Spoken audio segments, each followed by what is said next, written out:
Thousand Words podcast. Join us as we discuss the antics of pro athletes, sports politics, and everything in between.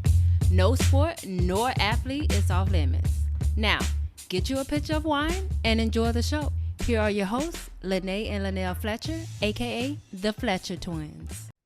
Hey guys, welcome back to another episode of A Picture is Worth 1,000 Words. It's your girl, Nelly Nell. And I am with nobody. This is another solo episode. Nate is still taking a break. So yeah, let's just jump right into it. It is a lovely Wednesday evening here in New York. The temperature is about 46 degrees and it looks like midnight outside and it's only 6:30. So there you have it. I am sipping on my red wine, which I'm loving more every day. Like the Genuine song says, I love you more every day. Okay. What did I do this weekend? So, what did I do? Oh, Saturday, I went to this fall harvest type thingy. I just met up with a group of friends in New Jersey. Everybody bought food and stuff. Of course, I bought wine and some White Claws. And the food was good. These people can cook out here. These people can cook. And then, but I got home at a decent time. I got home at like 11:15, so I was happy about that. Got my rest on. Sunday, I just watched football all day, of course, and we are going to get into some of those football scores later. But my upcoming weekend plans is I am going to a Friendsgiving dinner on Saturday night with my 3 girls up here before I go to Florida, because I will be in Florida all next week. Thank God. I'm so looking forward to getting out of New York. Y'all don't understand. And ready to see my family and play games and drink and eat a lot of food. My mom said, because I just talked to her yesterday, she talking about every store she go in, she can't find chitterlings. We like to call them chitlins. And I said, Ma, you better find them. You better search wide and long. You better go out of Palm Beach County if you need to, because I need my chitlins. Okay, I only have them once a year, and I need them. So hopefully, when I get there, she has the chitlins, because I need them. Put some hot sauce on them, and they be so good, y'all. They be so good. So Sunday, I'll be packing for my trip to Florida. I actually need to do laundry too as well. So I'll be doing that. Let's get into our weekly sports updates. Dustin Poirier, which is Nayboy, he won last weekend at Madison Square Gardens. He's a UFC, is it UFC? Yeah, UFC fighter. Cayenne Anthony, which is Lala Anthony and Carmelo Anthony's son, he's literally only 15 years old and he already received a scholarship from Syracuse, which everybody knows is the college that Carmelo went to. And I believe he won a national championship with them. So kudos to Cayenne. My boy LeBron James is going to help produce a documentary about Nipsey Hussle, which is the rapper who passed away a couple years ago. So yes, him, LeBron James production company Spring Hill will be producing that. So kudos to my boy. And in sad news, and I'm already kind of very sad and upset about this Shaquilla Robinson story. So it's like, oh my God, I don't understand people nowadays. But 3 University of Virginia football players were killed in an on-campus shooting. The suspect is in custody. We don't know why he did that yet, but I believe I heard that the suspect is a former football player. So hopefully in the coming days and weeks, we get a reason on why he killed 3 people and wounded, I believe, 2 others. This is just people... I mean, because every day I look online or in the news or whatever and hear about another death. And I don't think people know death is so final. Like, that's it. Like, you can't come back from that. And it's like people getting numb to it and people just don't care because they hear about it every day. So it's not a tragedy as much as a tragedy anymore, which is terrible. And I just hate reading and hearing about it. And these guys were young, like they're 20. So it's terrible all around. Anyway, let's get into my first topic today. This episode might be really, really short, but my first topic is about Jeff Saturday. He was recently hired as the interim head coach or head coach of the Colts football team. He is a former football center. I believe he played for the Colts as the center because I remember him because the Colts used to be my mom's favorite team, and he was on there when she liked them. And he was an ESPN analyst as well. So his only previous coaching experience was in the high school range. So he hasn't coached for college yet or for NFL. So how did he get this job, you say? Well, a lot of people was happy about it because, he's the hometown boy guy, but he lacks experience. And Bill Cowher had something to say about it, okay? So Bill Cowher is the former Steelers coach turned CBS NFL analyst, and he did not like the hiring choice. So I'm about to play a clip of what he said, and he was not happy about it. So here we go. Assistant coach, right from playing the coach, and I was assistant coach for 7 years. Blessed to be able to go to Pittsburgh and be a head coach at the age of 34 for 15 years. I'm speaking on behalf of the coaching profession. I know for a fact that Jeff Saturday was offered an opportunity to become an assistant coach with the Indianapolis Colts multiple times in the last 4 years. He declined, citing that he had a TV job and wanted to spend more time with his family. Mm-hmm. I get it. That's fair. I get it. Coaching is about commitment and it's about sacrifice. It's not just a job, it's a lifestyle. That being said, Jeff Saturday has taken a position this year as a consultant for the Indianapolis Colts. Mm-hmm. And he's talked to them weekly from his home in Atlanta. Wow. Now to find out on Monday, in that short period of time, he's now the head coach of the new Indianapolis Colts, overseeing a staff that he chose not to join because of a lifestyle.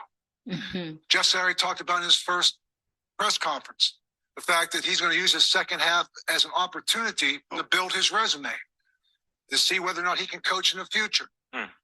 I say to that, what about the assistants on the staff right now? The guys that were there in training camp, the guys that were there early in the morning and late at night, the guys that have gone through the first 6 weeks in that building, guys like Gus Bradley, Scotty Montgomery, John Fox. Don't they deserve the opportunity for an owner to hire a coach who's never been an assistant at the college level or the pro level and overseeing a lot of candidates that are qualified for that job, as we see in Steve Wilkes, an opportunity to build a resume? It's a disgrace to the coaching profession. And regardless how this thing plays out, what happened in Indianapolis is a travesty. Well said. So yeah, that's what he said, which was a lot. And at first I was like, why are you so mad? Like, why is he so mad?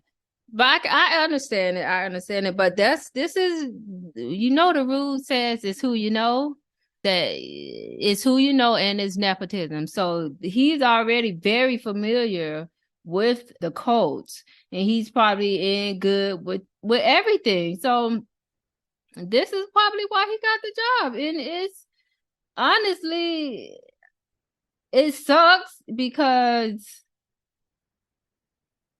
he probably listed people who did deserve the job way more.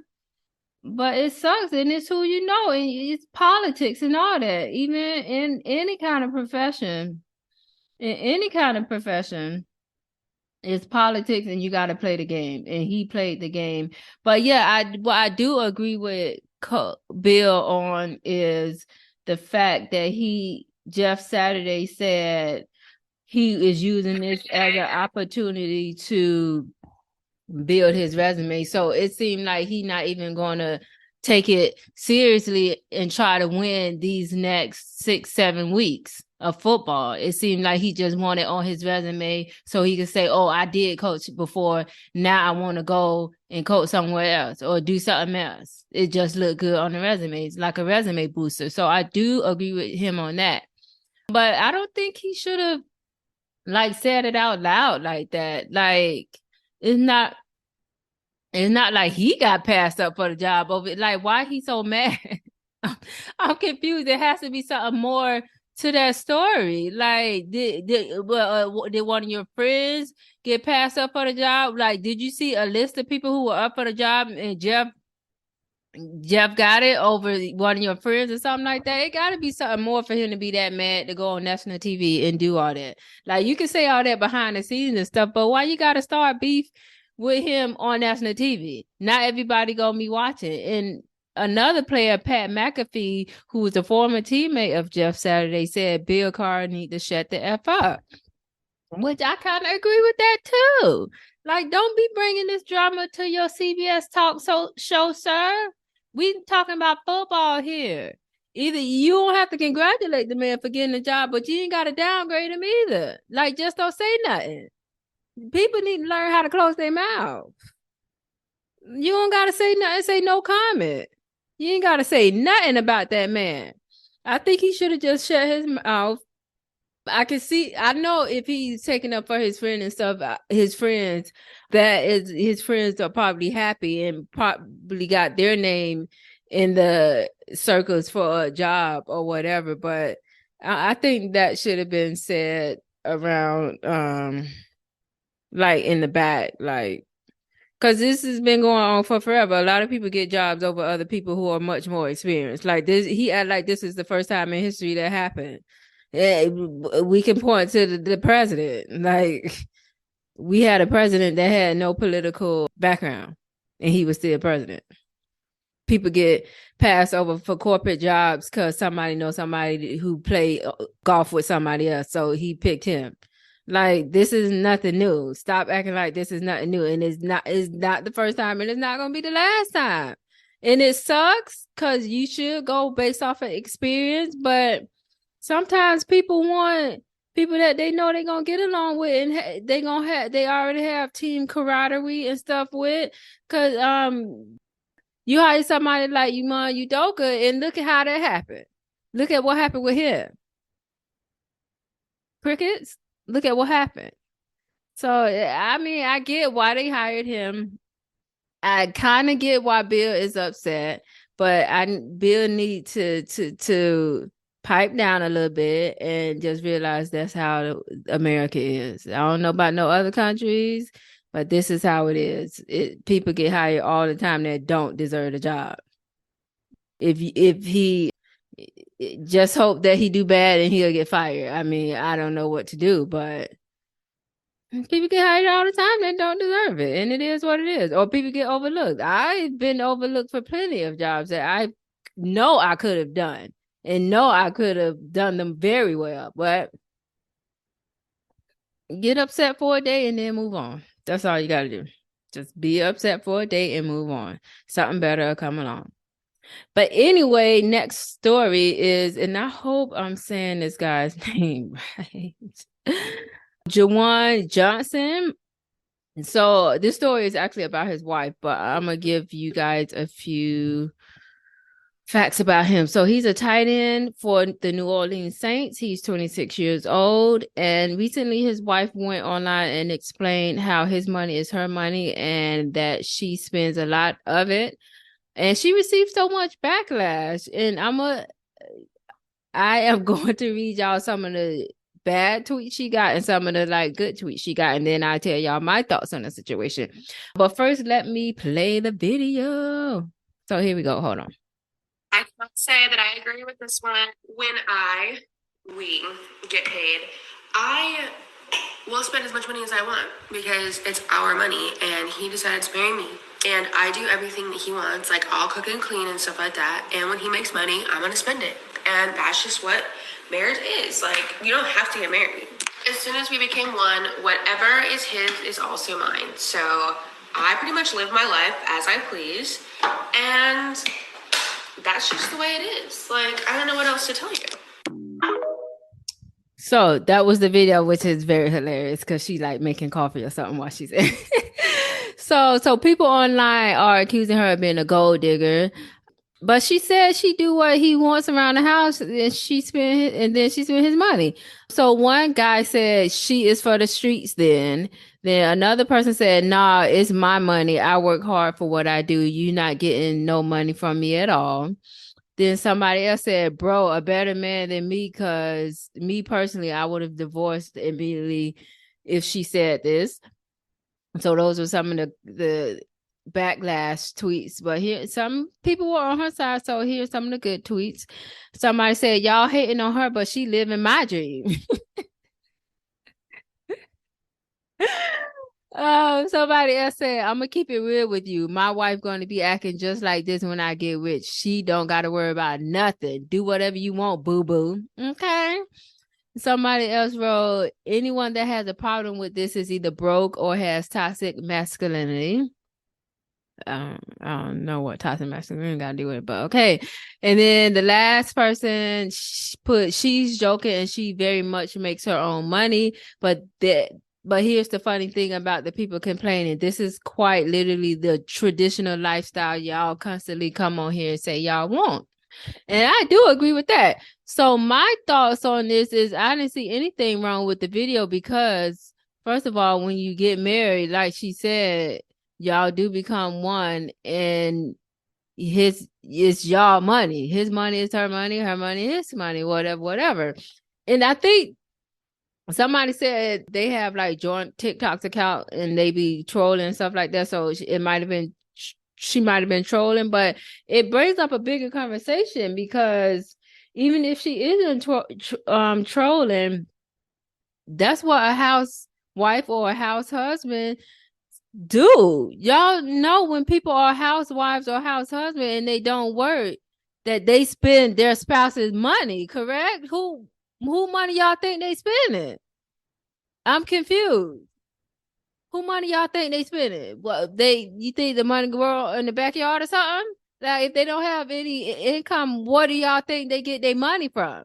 I'm surprised she had to say this for y'all to realize that when somebody is a housewife or a house husband, because there are house husbands out there, they take care of the household, and the money that they spend on whatever they want, whether it's shoes, bags, groceries, field trips, whatever, that's their spouse's, it's coming from their spouse's bank account or spouse's income. The income is one. So I had no problem with this video. I'm confused at why people had a problem with this video, because it's very true.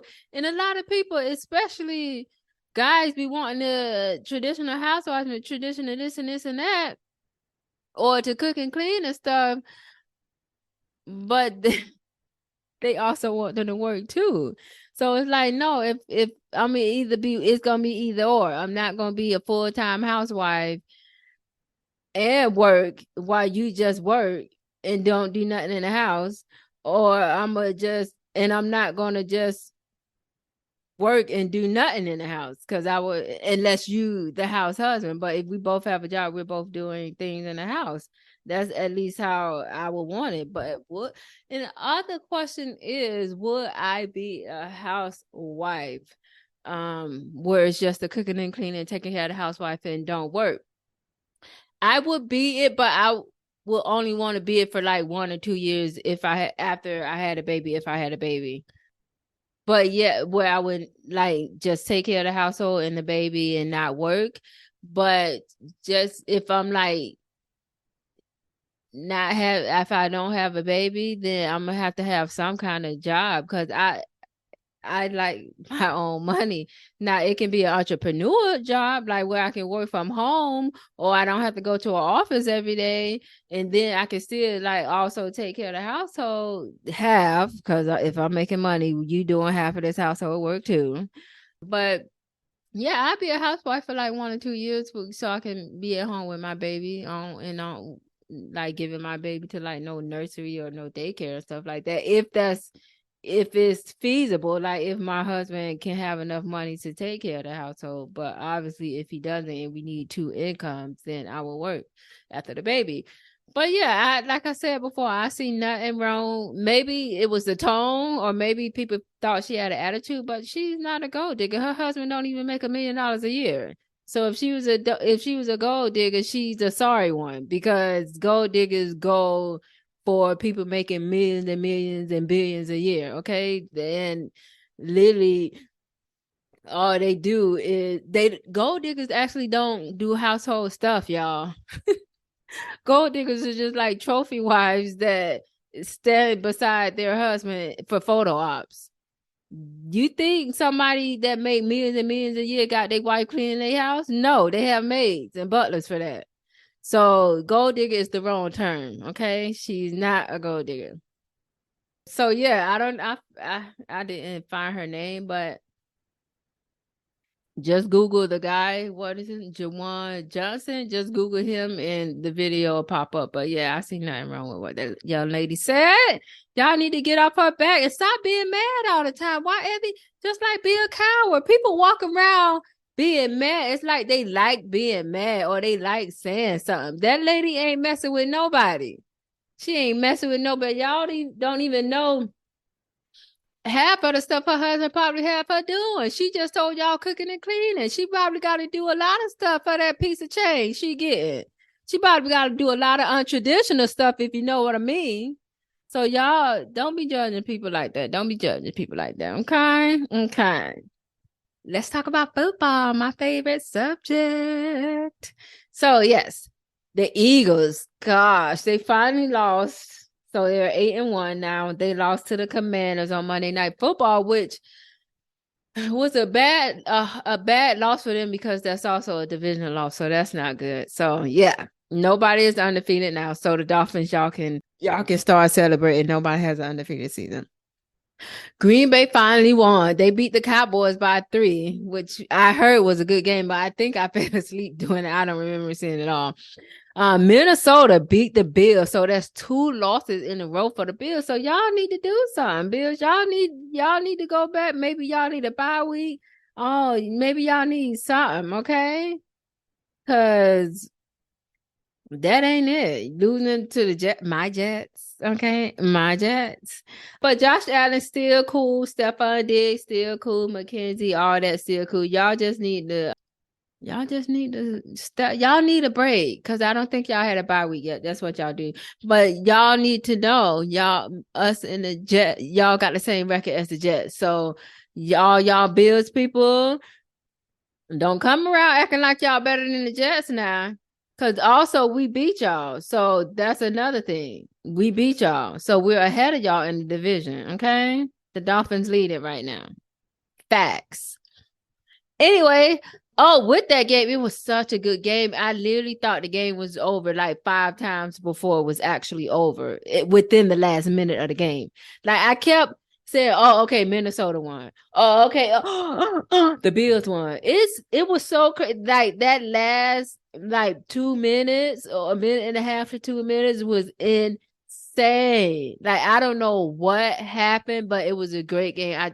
I swear every year the Bills have like one defining game, whether they win or lose, they have one game that's like, this is why I watch football.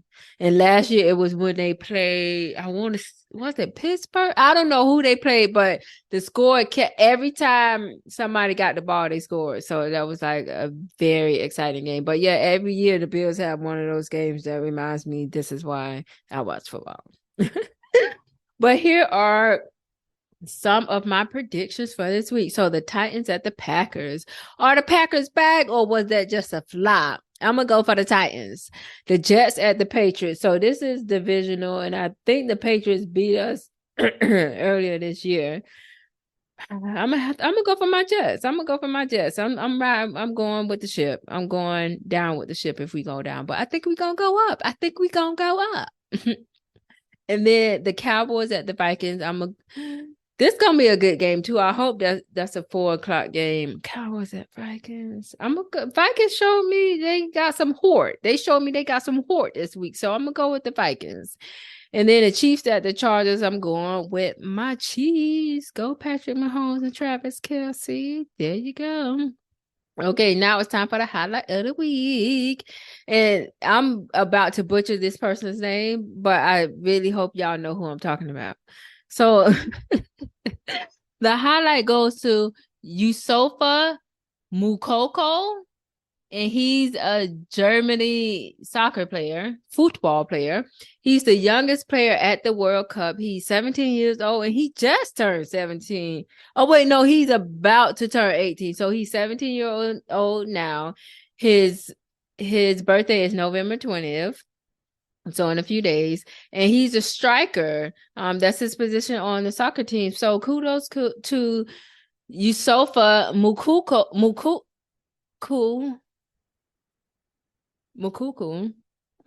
Is it Mukoko? I think it's Mukoko. Yusufa Mukoko. Kudos to you for being the youngest player at the World Cup. Boy, make history. 17 years old, doing better than 40-year-olds out here. Do it. You go, boy. Anyway, that is all for the episode for this week. Thanksgiving is next week, so I'm gonna try. If I don't get another episode out before Thanksgiving, happy Thanksgiving, but I am gonna try to sneak out an episode. I'll be in Florida, so I'll probably record while I'm there. Sneak out an episode before Thanksgiving, but if I don't, happy Thanksgiving, happy holidays. Peace out. Hey y'all, thanks for tuning in to this week's episode of A Picture is Worth 1,000 Words with yours truly, the Fletcher Twins. Make sure you join us every week and rate, comment, share, and subscribe. Don't forget to hit up our email at podcast.1000words@gmail.com with any questions or topics you'd like to hear us cover. Also, check us out on IG at the Fletcher Twins and Facebook at A Picture is Worth 1,000 Words.